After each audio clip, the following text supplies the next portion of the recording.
우리나라는 온대기후 지역에서 점점 열대기후 지역으로 변하고 있다. 2030년에는 1도, 2050년에는 2도가 상승된다고 하는데 이러한 기후변화의 원인은 바로 이산화탄소, 자동차의 매연 때문이다. 이로 인해 배출가스가 없는 자동차에 대한 관심이 커지게 되었고 세계 각국은 전기 자동차의 활성화를 위한 노력을 계속하고 있다. 친환경 자동차의 대표 주자, 전기 자동차. 전기 자동차의 질주가 멈추지 않기 위해 우리에게 남은 과제는 과연 무엇일까?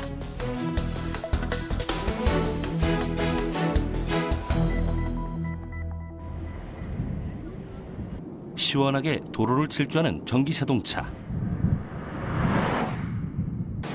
예전 같으면 상상도 못했을 얘기지만 지금은 도로 곳곳을 누비는 전기 자동차를 어렵지 않게 볼 수 있다. 뿐만 아니라 전기로 움직이는 대중교통은 이미 많다.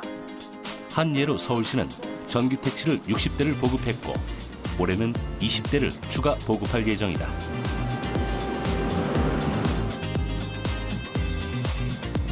땅콩 모양의 독특한 디자인의 전기버스는 도시적이면서 자연 친화적이다라는 평가를 받으며 2011년 세계 최초로 노선버스로 도입한 이후 지금까지 14대를 운행하고 있다.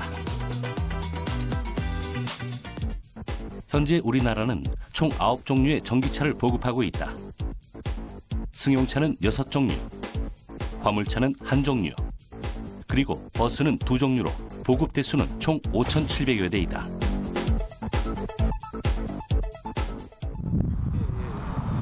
이 중 1,300대는 서울시에 보급되었고 제주도는 전국 점유율 40%에 해당되는 2,300대의 전기차를 받았다. 2013년 전국 최초로 민간 보급을 시작한 제주도는 올해 4천여 대를 추가 보급받으며 7,000대에 가까운 전기자동차가 제주도 도로 위를 달리게 된다.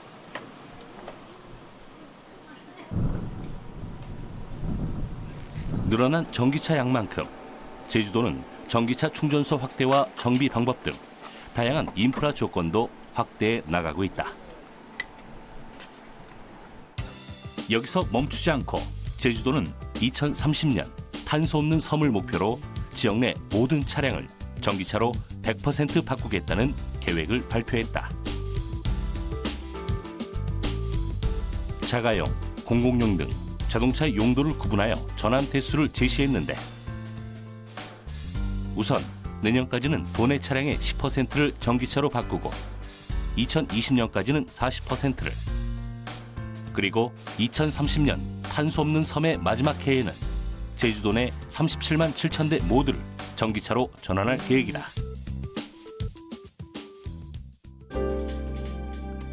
이렇게 많은 양의 전기차를 제주도는 왜 공급받게 되었으며 어떻게 전기차 선도 도시로 선정된 걸까? 사실 섬이라는 조건이 있습니다. 120에서 150km 주행을 하더라도 한 바퀴 돌 수도 있고요. 되게 편하다는 것이죠. 육지하고 좀 틀리다는 장점이 있고요. 또 이미 스마트 그리드부터 시작해서 각종 시스템이 제주도에 집중이 되면서 충전 인프라가 많이 공급되어 있다는 거. 아마 2016년 올해 말 정도 되면은 한 8,000대 이상의 전기차가 보급되고 충전 인프라가 거의 10,000개 이를 정도입니다. 단위 면적당 전기차와 충전 인프라가 세계 최고의 밀접도를 갖고 있는 것이 바로 제주도로 등장한다는 것이죠. 따라서 제주도에서는 2030 카본 프리 아일랜드라는 2030년에 37만 대의 전기차로 모두 바뀌겠다고 선언을 했는데요.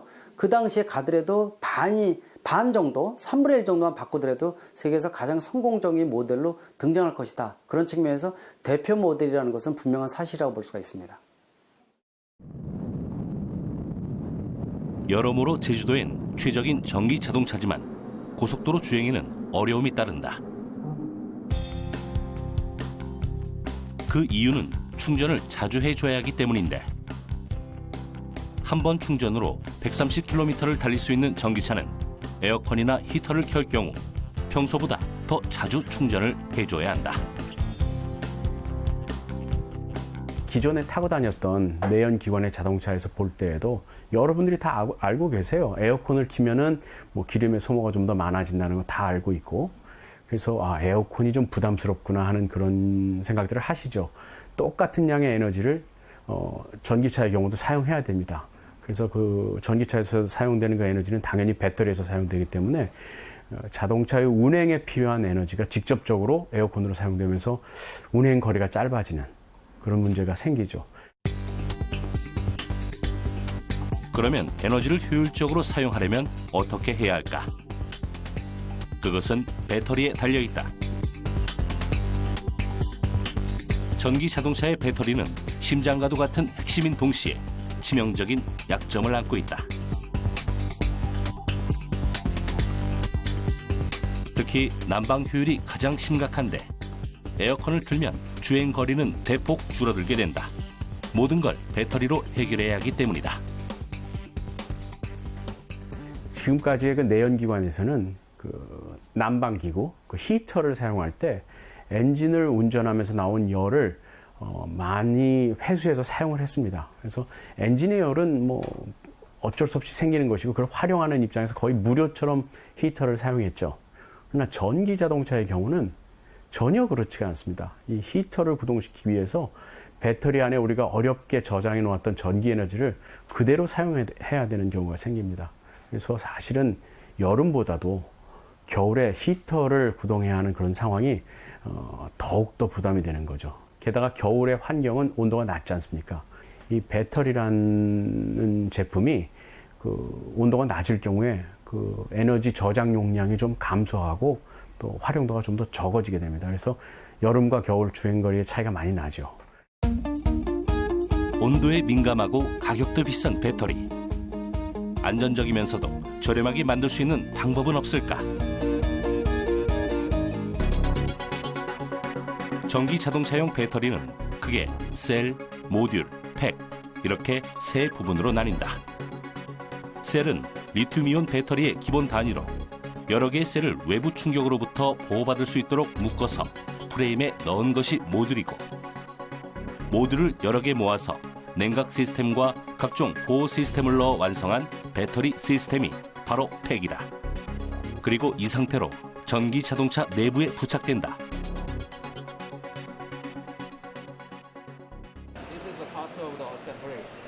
우리나라에서 생산되고 있는 전기 자동차용 배터리는 최고 수준으로 그 실력을 인정받고 있다.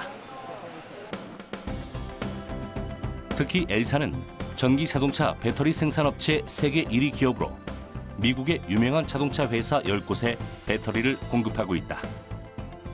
하지만 세계 1위의 명성 뒤에도 아쉬운 점은 있다. 우리의 산업 구조가 지금 현재는 배터리의 셀만을 판매하는 데 주력하고 있어요. 그러니까 배터리 한 개를 판매하는 데 주력하고 있고, 각각의 자동차에 최적화되어 있는 배터리 팩, 그러니까 대용량의 배터리를 하나의 세트로 해서 그 냉각이라든가 배터리 간의 어떤 건강 상태를 모니터할 수 있는 그런 기술들이 다 함께 어우러져 있는 그런 차량용 배터리 팩을 만드는 부분은 다소 뒤져 있습니다. 제 생각에는 그 우리나라의 배터리 업체들이 그 배터리 팩을 멋지게 만들 수 있는 그런 형태로 성장해서, 그러니까 전문 자회사를 둔다든가 하는 그런 형태가 되겠죠.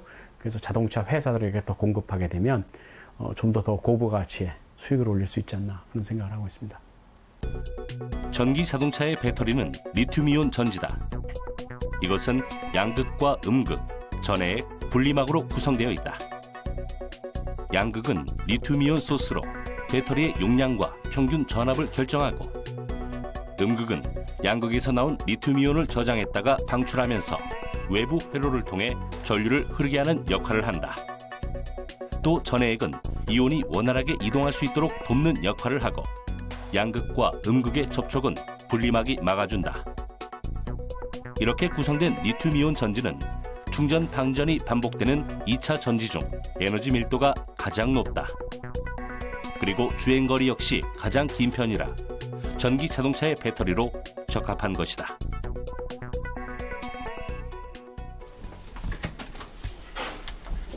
국내 한 대학의 연구실.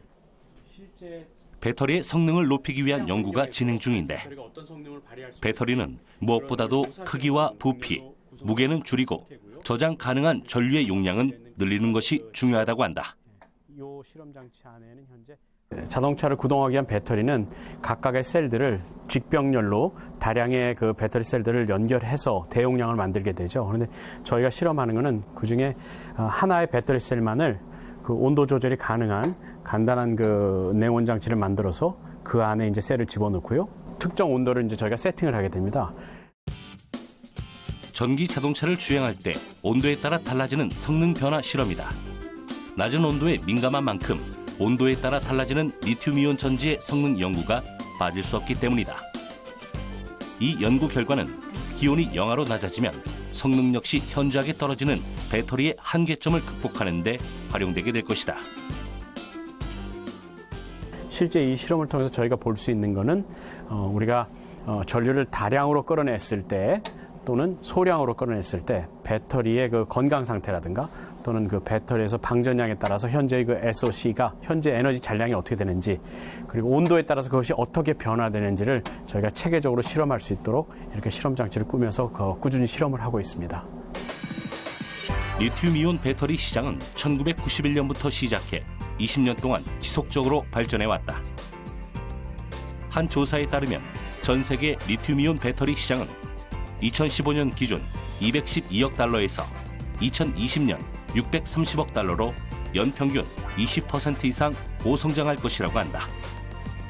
이는 휴대전화나 전기자동차와 같은 신흥시장들이 등장함에 따라 리튬이온 배터리의 시장이 빠르게 성장하고 있기 때문이다. 용도별로 봤을 땐 2018년을 시작으로 전기자동차용 배터리 시장이 급속도로 늘어날 것이라고 한다.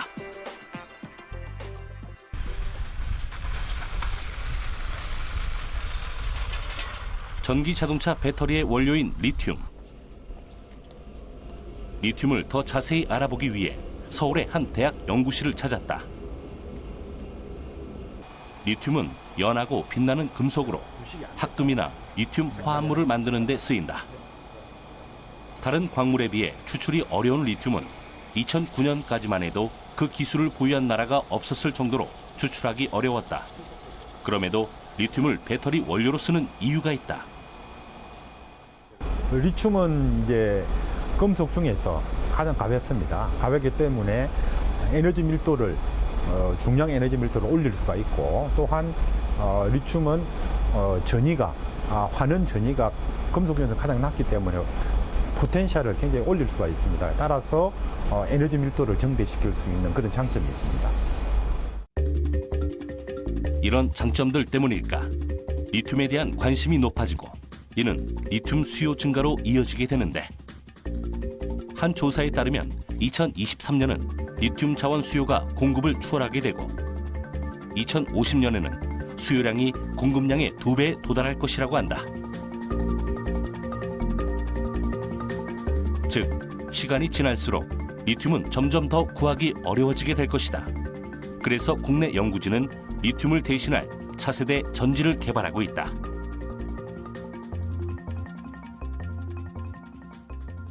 지금은 한 100마일, 일반적으로 한 160km 달리는 차를 한 목표는 한 480km까지, 한 400-500km까지 갈 수 있도록 하는 게 리튬 이온 전지가 개발해야 될 역할이고, 다음에는 이제 그보다 리튬 이온 전지보다는 에너지 밀도가 더 높은 전지를 개발해야 되겠죠. 이제 그 중에 대표적인 게 이제 리튬 에어 전지나 리튬 셀파 전지, 그런 것들이 이제 가장 차세대 리튬 이온 전지로 부각이 되고 있습니다.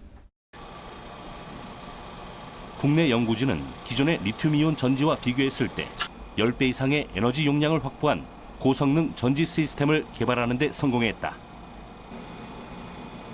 금속이 아닌 공기 중에 산소를 이용하는 리튬 에어 전지인데 이 기술을 활용하면 전기 자동차의 주행 거리를 획기적으로 개선할 수 있게 된다. 리튬 공기 전지를 위해서 저희가 이제 합성한 탄소 물질을 테스트하기 위해서 코인셀을 만드는 과정입니다. 이 코인셀을 만든 후에 테스트를 하여 이제 물질이 어떤 성능을 보여주는지 더 좋은 결과를 낼 수 있도록 이제 확인하는 작업입니다. 리튬 에어 전지의 개발은 한 번의 충전으로 서울, 부산 왕복을 가능하게 해주었다.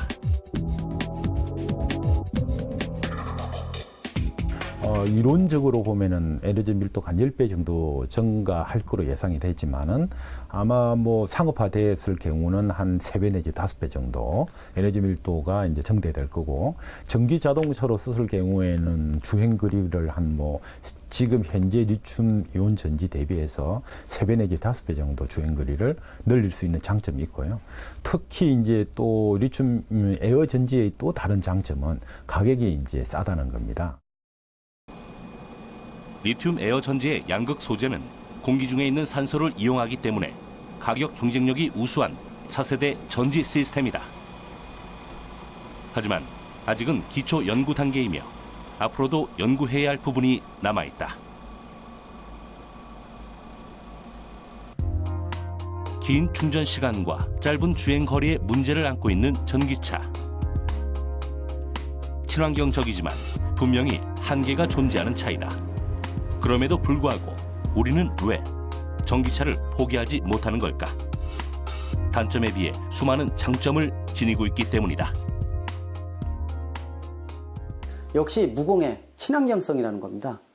일반적으로 운행할 때는 내연기관차와 같이 불편함이 없으면서도 또 소음이 전혀 없다는 거, 정숙성에 대한 것들은 다른 것이 따라오기 어려울 정도로 조용하다는 부분들, 또 이 관리적인 측면에서 소모품에 대한 부분들이 내연기관차에 비해서 굉장히 적다는 부분들도 큰 장점이라고 볼 수가 있고요. 또 가솔린 대비해서 이 전기 충전 시간인 전기비가 5분의 1에서 한 8분의 1 정도 될 정도로 부담감이 없다는 거, 이런 부분들은 가장 큰 장점인데요. 일단 지자체나 정부 측면에서 보면은 완전한 무공해 자동차라는 거, 이산화탄소뿐만 아니라 배출되는 것이 아무것도 없다는 것은 다른 내연기관차라든지 다른 차에 비해서 비교가 안 되는 가장 큰 장점이라고 볼 수가 있습니다. 전기 자동차는 말 그대로 전기로 가는 자동차다. 배터리에 있는 화학 에너지를 전기 에너지로 변환시켜 모터를 움직이는 방식인데 소음과 진동이 거의 없다. 하지만 내연 기관차는 전기 자동차와 다르다. 석유 연료와 엔진을 사용하고 있어 소음과 진동이 느껴지고 주행 시 배기구를 통해 내연이 배출되는데 이는 대기 오염의 주범으로 불리고 있다. 이와 달리 전기차는 내연을 배출하지 않는데 뿐만 아니라 에너지 효율 면에서도 내연 기관차와 다른 양상을 보인다. 일반 내연기관차와 전기차는 에너지 효율이 완전히 틀리다고 볼 수가 있습니다. 내연기관은 화석연료가 100이라는 에너지를 가졌을 때 이거를 이 엔진 속에 집어넣어서 터트려야 됩니다. 열 에너지로 바뀌고요. 또 직각에너지, 회전에너지, 기계에너지죠. 이게 다시 이제 이 엔진 변속기를 통해서 각종 기계 장치를 통해서 바퀴까지 전달되는 과정이 상당히 에너지 낭비가 큽니다. 변환이 많고 각종 기계 장치를 통한다는 얘기죠. 따라서 100이라는 에너지가 최종적으로 두 자리 숫자도 아닌 한 자리인 9%뿐이 안 된다고 볼 수가 있습니다. 그러나 전기자동차는요, 전기 에너지가 배터리에 들어가 있고 이 에너지를 직접 모터를 돌려주고요.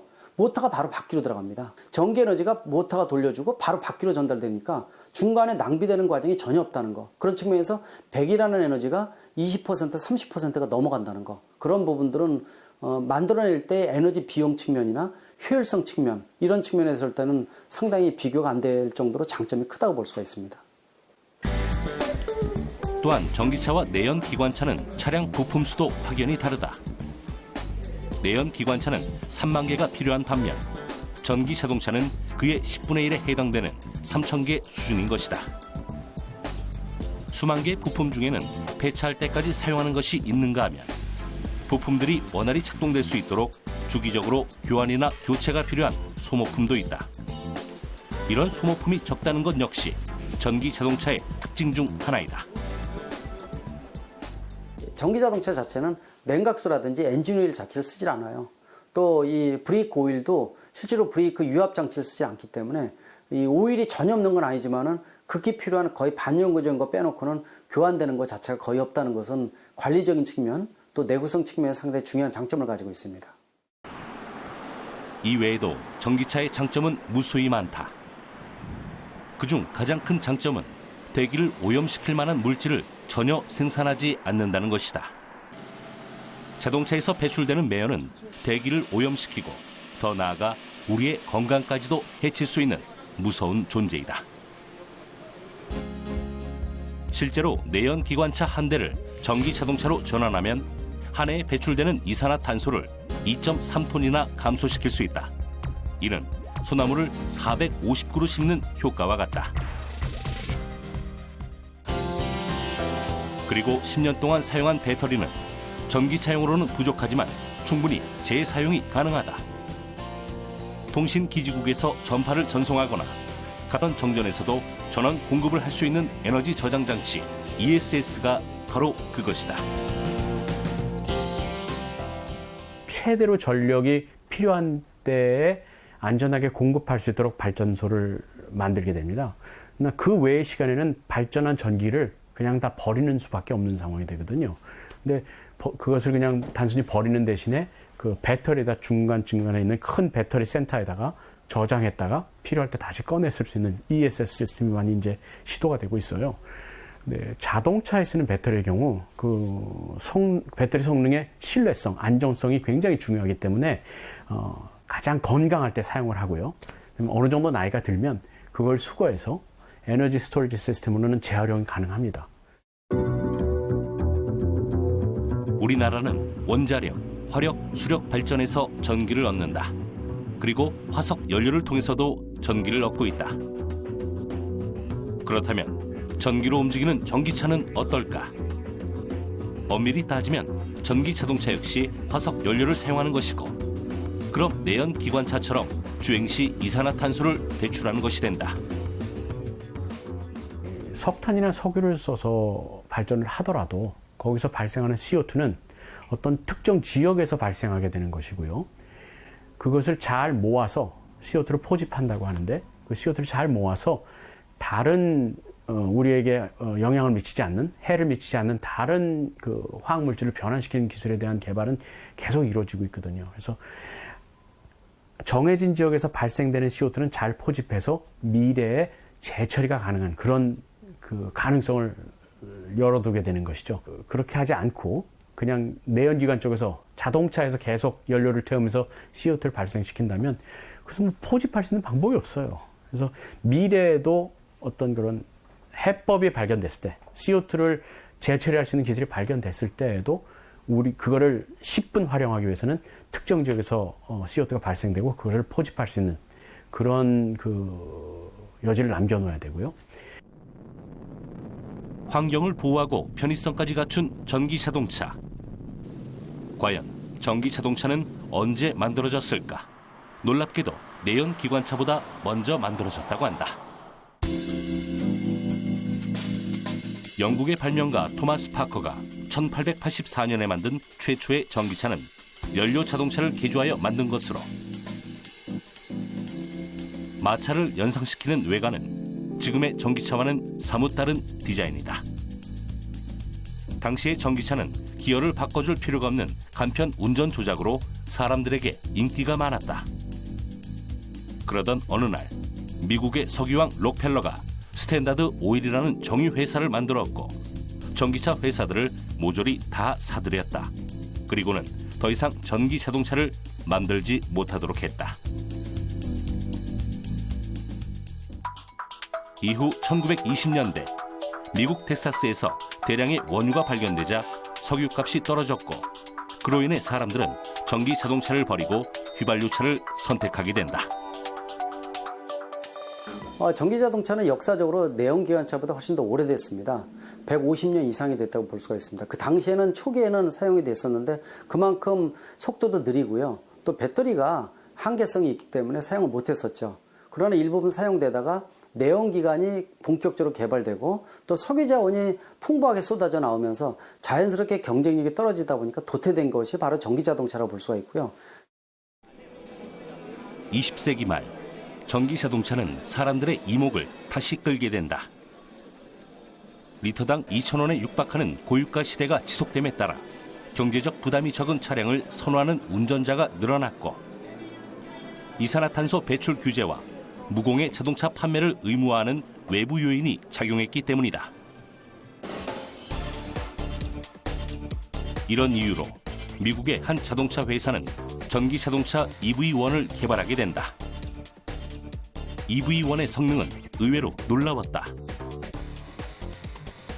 한 번 충전으로 항속거리가 200km가 넘었고 최고 시속도 150km가 넘었다. EV1을 통해 100년 전 전기차가 갖고 있던 기술적 한계는 충분히 극복 가능하다는 것을 알게 된 수많은 자동차 회사들은 전기차 개발에 적극적으로 참여하게 되었다.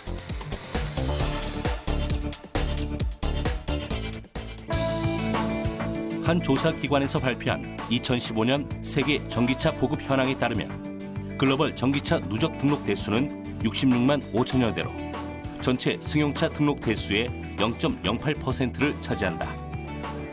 누적 등록 대수를 보면 미국이 1위, 이어 일본과 중국이 각각 2위와 3위를 차지했다. 미국의 전기 자동차 시장은 정부의 지원 정책에 힘입어 4년간 7배가 넘는 성장을 기록하고 있다.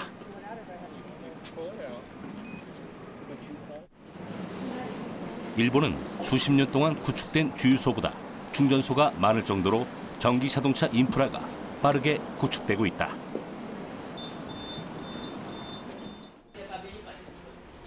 환경오염 문제가 심각한 중국은 정부가 직접 나서서 전기 자동차 보급을 독려하고 있으며 2020년까지 총 500만 대의 전기차를 보급할 계획이라고 한다. 사실 예전만 하더라도 이 미풍으로 지나갈 것이다라는 부분이 많았는데 최근에 한 2, 3년 사이에 주류로 들어오는 가능성이 상당히 높아지고 있습니다. 다시 말하면 기존의 전기차의 단점들이 많이 사라지고 있다는 거, 그런 측면에서 보면 예전과는 분위기가 완전히 틀려졌다. 그만큼 전 세계 자동차 메이커들이 전기차에 대해서 가장 중요한 주류로 떠오를 것이다라는 부분이 거의 확실시 돼간다는 측면에서는 의미가 있다고 볼 수가 있습니다.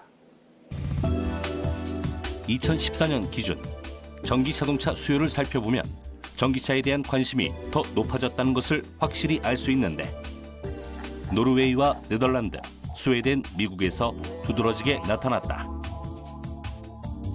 우리나라 역시 전기 자동차의 수요가 늘고 있다. 2014년 한 해 동안 국내 시장에서 판매된 전기차는 총 1,183대로 전년 대비 65.5%가 증가했다.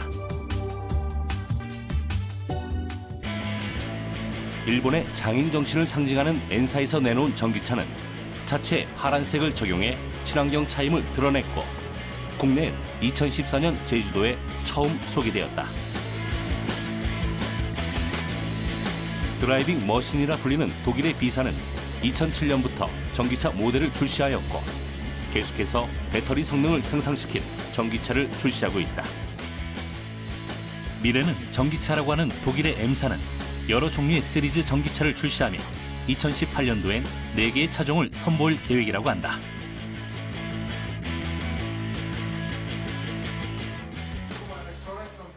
이처럼 전 세계 자동차 회사들은 고성능의 전기차를 앞다투어 생산을 시작했다. 그에 비해 우리나라는 전기차 시장 진입이 다소 늦은 편이지만 짧은 기간에 비해 빠르게 성장을 하고 있다.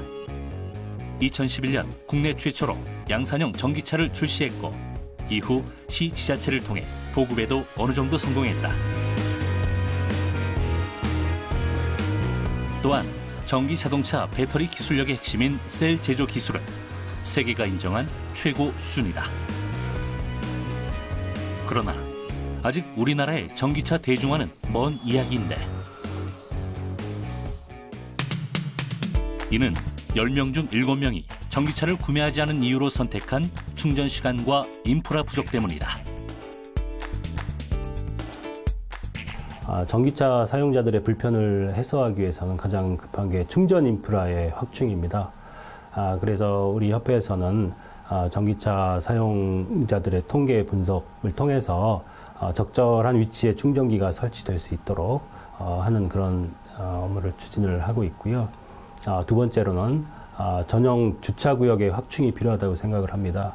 현재는 일반 차량들이 그 전기차 충전 주차구역 안에 주차를 하고 있어서 실제로 충전이 필요한 전기차들이 충전을 하지 못하는 그런 일들이 많이 발생을 하고 있습니다. 그런 부분에 대한 법적인 어떤 관리 체계가 마련이 돼야 될 것 같습니다. 현재 우리나라에 보급된 급속 충전 시설은 337대로 보급된 전기차 5,700대에 비하면 턱없이 부족한 실정이다. 그리고 충전 한 번만으로는 서울에서 대전까지도 갈 수가 없다. 이런 문제들을 해소하기 위해 환경부는 전국 고속도로와 주요 도시에 전기차 급속 충전기를 확대 설치할 계획이며 충전 거리 역시 최대 40km를 단축시킬 방침이다. 그러면 전기 자동차를 타고 서울에서 부산, 서울에서 목포까지 주행이 가능해진다. 경부고속도로라든지 서해안고속도로 같은 경우에는 저희가 이미 이제 80km 이내로 맞췄고요. 그리고 잘 사용하진 않지만 뭐 중부고속도로 아니면은 뭐 저기 88 올림픽고속도로 그런 부분들에서도 이제 설치가 필요하기 때문에 올해 한 50개 정도를 추가로 설치할 예정입니다. 그러면은 총 8, 90개 정도의 충전기가 설치되게 되는데 그렇게 되면은 이제 고속도로는 거의 해결이 된다고 보시면 됩니다. 올해 10월 정도가 되면은 전국 고속도로의 충전소 간 간격이 한 80km, 70km 이내가 되기 때문에 전기차로 고속도로로 전국까지 다 이용하실 수 있습니다. 예전에는 유용하게 사용되었지만 휴대전화 사용으로 인해 사용량이 급격히 준 공중전화 부스가 전기차 충전소로 재탄생했다. 이렇게 공중전화 부스를 충전소로 활용하면 충전소 부지 고민과 설치 비용이 상당 부분 해소될 것으로 보인다. 하지만 충전소 확대만이 인프라 문제를 해결할 수는 없다. 충전소를 찾아가야만 충전이 가능하다는 문제점부터 해결되어야 한다.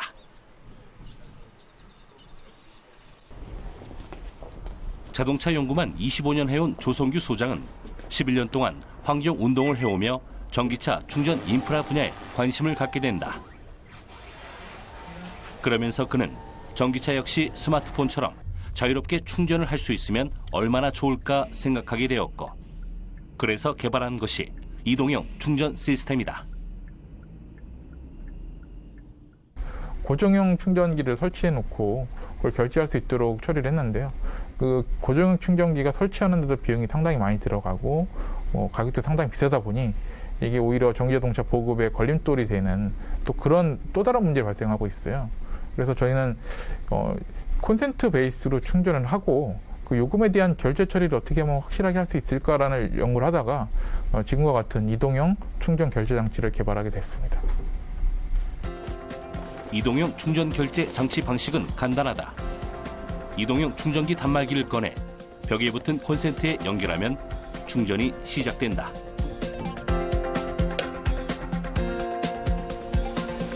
충전 인프라의 필요성은 다양한 충전 기술의 개발로 이어지고 있다. 그리고 전기차의 성공적인 보급을 위해서는 관련 부처들의 협조 역시 필요하다. 전기차가 관련 부서가 상당히 많습니다. 국토부도 그렇고 산업부도 그렇고 뭐 세금 같은 거는 기재부, 행자부 협의를 해야 되고 해서 관계 부처가 많은 협력을 해야 되는 분야고요. 그럼에도 불구하고 이제 소정의 성과를 올린 부분은 지난해 이제 주차장법이 개정이 돼서 경차 전용 구역, 일반 주차장에 경차 전용 구역을 몇 % 이상 마련해야 된다는 규정이 있지 않습니까? 그 규정을 친환경차까지 확대를 해서 이제 경차뿐만 아니라 뭐 하이브리드 차나 플러그인 하이브리드 차, 전기차도 이제 주차장에 전용 주차 구역을 설치할 수 있도록 하는 법률 규정을 작년에 통과를 시켰고요. 여기서 뭐 추가로 저희가 협의해 나가야 되는 부분은 그 전용 주차 구역에 충전기 설치까지 의무로 할 것인가 말 것인가인데 그런 부분은 아직까지 사회적 합의가 필요하기 때문에 충전시설까지는 아니더라도 충전시설 설치를 하기 위한 전기 배선까지 의무화를 한다든지 아니면 뭐 신규 주택에는 충전기까지 설치를 의무화한다든지 그런 부분은 관계부처랑 협의를 해서 개선해 나가야 될 문제인 것 같고요. 그리고 정부는 올해부터 전기차 전용 번호판을 도입하기로 했다. 전기차는 육안으로 내연 기관차와 구분이 어렵다. 때문에 이용자들이 혜택을 받으려면 매번 등록증을 꺼내야 하는 불편함이 있었는데 전기차 전용 번호판 도입으로 공용 주차장 이용료와 혼잡 구간 통행료 면제 등의 혜택을 편하게 받을 수 있다. 새롭게 신설되는 제도도 있다. 신규 공동주택에는 장애인 전용 주차 구역처럼 전기차 전용 주차 구역을 의무적으로 설치해야 하고, 전기차 충전 시설을 설치한 건물은 녹색 건축 인증 가점을 받게 된다. 차만 잘 만들어서 소비자가 사는 건 아니라는 거죠. 이 습관, 관습도 상당히 중요하고요. 인프라도 상당히 중요합니다. 또 이 국민들이 이걸 사용할 때 긍정적인 인식도 중요하다는 거기 때문에, 따라서 차의 경제성 논리, 효율이나 이 연비라든지 또는 친환경 이런 요소도 중요하지만은 그만큼의 관련된 인프라, 또 제도나 법적인 기반, 이런 모든 것이 어우러져야지만 그 자동차를 편하게 보편적으로 증대시키면서 사용할 수가 있는 거지, 그렇지 않고 조건이 하나라도 미비되어 있으면 한계가 있다고 볼 수가 있어서 모든 부분들이 한꺼번에 조화가 이루어져야지만 그 차가 보편적으로 사용된다, 분명히 강조할 수가 있습니다. 전기 자동차가 지금의 차량을 완벽하게 대체하게 된다면 어떻게 될까? 요즘 심각한 문제로 대두되고 있는 환경오염과 지구온난화 문제는 해소될 것이다. 전기차는 주행 시 이산화탄소를 전혀 배출하지 않기 때문이다. 그리고 전기 자동차는 엔진 소음과 진동이 거의 없어서 소음에 대한 피해 역시 줄어들게 될 것이다. 내연 기관차의 선두 자리는 독일과 일본이 지키고 있다. 하지만 전기차 분야에선 아직 세계 1위는 없다. 먼저 전기 자동차 시장을 선점하는 곳이 선두주자가 되는 것이다. 그리고 전기차의 미래를 예상할 때 꼭 빠지지 않고 등장하는 것이 바로 자율주행 자동차이다. 자율주행 자동차란 자동차가 스스로 인식하고 판단, 계획하여 안전주행이 가능하도록 만들어진 인간 친화형 자동차다. 최근 10년에서 20년간의 기술 발전은 혁신이라 불러도 될 만큼 진보하고 있는데, 이는 구글이 무인차를 개발하면서부터 시작되었다. 자율주행 자동차 한 대가 정상적인 운행을 하기 위해서는 다양한 분야의 여러 기술들이 적용되어야 한다. 대표적인 기술은 인지 기술이다.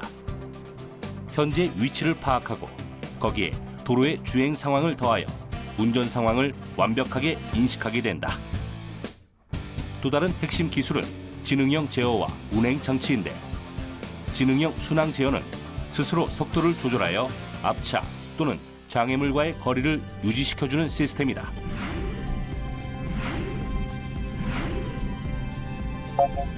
그리고 이 모든 기능들을 행하기 위해서는 차내 통신 기술이 보장되어야 한다. 이런 기술들을 갖춘 자율주행 자동차를 IT 업계인 구글이 개발에 나섰다. 구글은 2017년에 자율주행 자동차 상용화를 실현하겠다는 목표를 세우고 2009년부터 시스템을 개발해왔다. 전기차를 베이스한 구글의 자율주행 자동차는 총 321만 킬로미터 이상의 자율주행 시험을 실시해왔다. 세계적인 자동차 회사들 역시 자율주행 자동차 기술 연구를 시작했다. 그로 인해 글로벌 자동차 업체의 경쟁이 갈수록 뜨거워지고 있는데, 자율주행 자동차를 연구하면서 전기차를 빼놓을 수 없다고 한다. 미래의 자동차는 단순한 이동수단이 아니라 움직이는 생활공간, 움직이는 가전제품, 결국은 사물 인터넷 개념으로 바뀝니다. 구체적으로 자율주행이나 스마트카 개념으로 바뀌는데, 여기에 들어가는 각종 센서나 또는 알고리즘이라든지 또는 디스플레이, 또 카메라 기능, 여기에는 모두 다 전기에너지가 필수적인 요소라는 거죠. 따라서 시스템 적용이라든지 이런 부분에 있어서 가장 기반이 될 수 있는 것이 바로 전기자동차이기 때문에 미래의 전기자동차가 상당히 중요한 역할을 한다고 분명히 강조할 수가 있습니다. 이제 전기자동차는 우리의 현실이다. 뿐만 아니라 미래 자율주행 자동차의 기반이 될 것이다.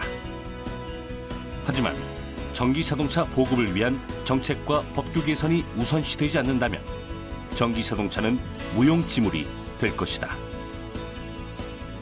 이미 충전을 완료하고 전력 질주를 기다리고 있는 전기자동차. 전기자동차로 여는 미래 도시는 얼마 남지 않았다.